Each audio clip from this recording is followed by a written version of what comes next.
Posse here from Great Motorcycle Rides Washington. Today we're taking a look at Canyon Road. Normally this is the part of the video where I put in a spiel about what's going on with the road and where it's at and all that, but this is such an awesome ride. We're going to skip that part and put it at the end. Also, I'm going to share with you kind of an old-timey biker story from days gone by, so we'll put all that at the end. This is an awesome and epic ride out by Yakima, in between Yakima and Ellensburg. So let's check this out and see you at the end, huh?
All right, so Canyon Road, as you can see, is a blast. I mean, lots of broad sweeping turns, a few tight turns, but mostly they're the kind that are really fun to dig into, you know, the broad sweepers, and plenty of clear vision when you're making those turns.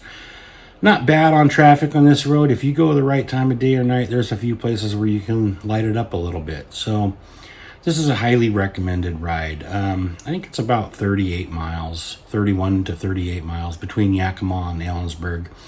In the canyon there along the Yakima River. Used to be the old highway. It's no longer the old highway. You can see I put a picture of the old abandoned tunnel up there. I think they abandoned that tunnel in the 60s because it was just too narrow for the trucks and things. But you can still hike up there if you want to park alongside the road and take a stroll up there and check out the old abandoned tunnel. It was built in the 20s, and then The road was always dirt up until the 30s, so there's a marker up there when they paved the road. Pretty cool place. Definitely a ride worth checking out. It's great if you want to go between, say, like you come over on 12 and skip over to 90. It's a great go-between. It keeps you off that main highway that's all just hills up and down and all that. And beautiful ride. I suggest you ride it going both directions because the views totally change. Now I'll comment on the new highway that goes up and down all those hills between Yakima and Ellensburg. And I mentioned something that happened, I say 20 years ago maybe. I'm riding that way, heading on my way to the Thrilla and Zilla, big motorcycle camp out. Looking forward to a great weekend and motoring along, heading up and down those hills, and get in behind a semi in the left lane who's passing a much slower semi in the right lane. And man, the traffic is backed up. It's just bogged down, you know. Here I am waiting for one truck to pass another. All of a sudden I hear this horrible noise. And something goes by on my right. I'm looking, and yeah, a crazy dude in like a tanker truck is passing the whole thing on the shoulder of the road. I'm like, what the hell, man? There is no way on earth I'm going to follow that crazy SOB the rest of the way. So I jump over to the left-hand shoulder and pass the truck in front of me, throttle way up, get around that crazy son of a bitch, and get good distance between ourselves before I throttle back down and kind of take it easy on the rest of my ride. Anyhow, here I am heading down the last hill into Yakima. Take a look at my mirror, and man, you could see the clouds of black smoke just rolling up through the air. Apparently, crazy trucker dude tried to decide to do that maneuver another time, and on his pass, he actually clipped the truck he was passing with the tanker and ripped a hole in it and ignited the whole thing, whatever it was, like 30,000 gallons of fuel or something like that. And there was a huge fireball, and thank God I missed it. But checking the news when I got to my hotel room, and yeah, there was quite a few people that got killed in the ensuing fireball, and traffic was snarled up there for hours. Both truck drivers died, and it's a horrible, horrible scene. But I guess the reason for the story is, you know, sometimes weird stuff happens when you're out there riding, and if you see something that doesn't seem right, follow your instincts, man. Get away from that crap. There's no reason to be around it, and I'm sure glad I did. I wasn't part of the fireball. I wasn't stuck alongside the highway for hours and hours as they cleaned up that whole mess. So, yeah, it was something that's really stuck with me through the years. Anyhow, Canyon Road is an awesome stretch. It's a great cut through between Yakima and Ellensburg. Saves being out on the highway, and it's simply beautiful. So if you get a chance, get out there and check this one out. Thanks, man. I'll see you guys all out there in the wind. Ride safe, and have a nice night.